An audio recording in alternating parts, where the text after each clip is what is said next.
ৰাষ্ট্ৰ সৰ্বোপৰি নীতি বেলেগৰ পিঠিটোদি বিধানসভাত পাইছে আকৌ দম দিব পৰা হ'লে অখিল দা কংগ্ৰেছী হ'ল নেকি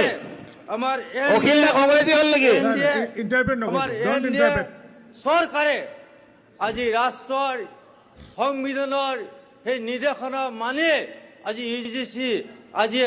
আমাৰ সদনত আজি উত্থাপন কৰিছে আৰু এই বিল আজি সদনত হয়তো পাছ হ'ব আৰু যিসকল মহিলাই বহু দিনৰ পৰা অত্যাচাৰ অন্যায় ভুক্তভোগী হৈ আছিল সেইসকলে আজি ন্যায় পাবলৈ সক্ষম হ'ব আৰু এইটো মাননীয় মুখ্যমন্ত্ৰী ডক্টৰ হিমন্ত বিশ্ব শৰ্মাৰ এটা সাহসী আৰু অতি সফল পদক্ষেপ বুলি মই অভিহিত কৰিছোঁ কাৰণ এই আইনখনে বহু মহিলাৰ যি অধিকাৰ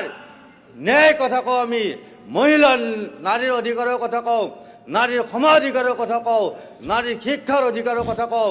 এই সকলো অধিকাৰ সুন্দৰভাৱে UGC আইন পাছ হোৱাৰ লগে লগে পাবলৈ সক্ষম হ'ব আৰু মই এটা কথা ক'ব বিচাৰিছোঁ বহু বিবাহ প্ৰথা এই বহু বিবাহ প্ৰথা ইয়াত বিৰোধ কৰি আছে ইয়াত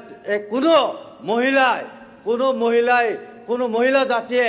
একাধিক পত্নীক বিয়া কৰাটো কোনো গ্ৰহণযোগ্য নকৰে আৰু তেনেকুৱা এটা ব্যৱস্থা UGCৰ জৰিয়তে নাইকিয়া হোৱাটো মহিলাৰ কাৰণে ন্যায় প্ৰদান কৰা মই ভাবোঁ আজিৰ এই UGC বিল পাছ হোৱাৰ জৰিয়তে আমাৰ এই মহিলাসকলে আটাইতকৈ মুছলমান মহিলাসকলে আটাইতকৈ উপকৃত হ'ব আটাইতকৈ লাভৱান হ'ব আৰু এনেকুৱা আইন পাছ কৰাটো এটা মহৎ কাম বুলি মই অভিহিত কৰি মোৰ বক্তব্য সামৰিছোঁ ধন্যবাদ অধ্যক্ষ মহোদয় নাপায় নাজানে স্পীকাৰে উঠিলে আপুনি উঠিব তেখেতে বক্তব্যত এটা পাপ শব্দ কৈছে পাপৰ সলনি আচলতে বেলেগ এটা শব্দ ক'ব লাগিছিলে গতিকে পাপ শব্দটো আমি উদ্ধ কৰি দিলোঁ মহোদয় আৰু আজি সমাৰোপ নাগৰিক সংহিত অসম 2026 এই আইনখন সংসদত উপস্থাপন কৰিছে এই বিলখন উপস্থাপন কৰাৰ কাৰণে অসমৰ সাহসী আৰু দৃঢ়স্থিতি মুখ্যমন্ত্ৰী ডক্টৰ হিমন্ত বিশ্ব শৰ্মাদেৱক বিশেষভাৱে ধন্যবাদ জ্ঞাপন কৰিছোঁ আজি এই সদনৰ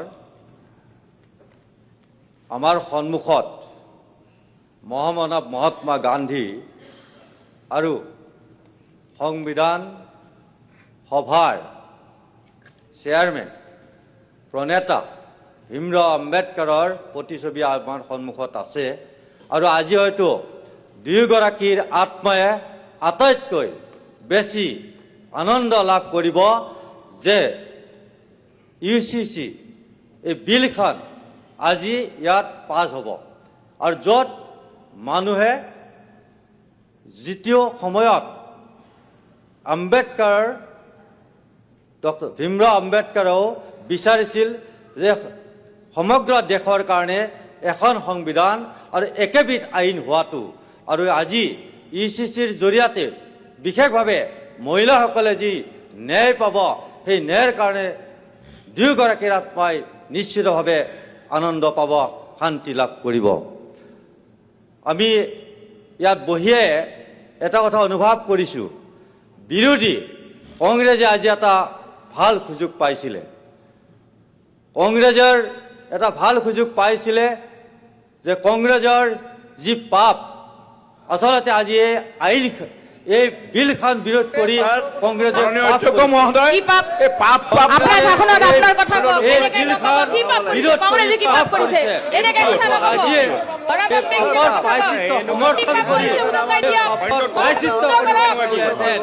সুযোগ আজি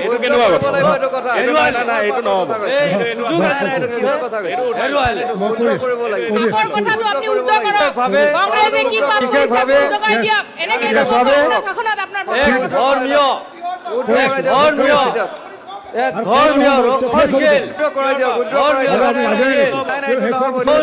মৌলবাদী কিছু চিন্তাৰ নেতাৰ কাৰণে অধ্যক্ষ মহোদয় আমি দেখিব পাৰিছো তেখেতসকলে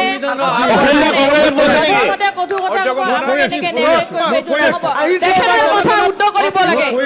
কংগ্ৰেছে কি পাপ কৰিছে সেই কথাটো ক'ব লাগে। কংগ্ৰেছে কি পাপ কৰিছে আপুনি উদঙাই দিয়ক, নহ'লে কথা উদ্ধ কৰক। মই কৈ আছো আজি তেনে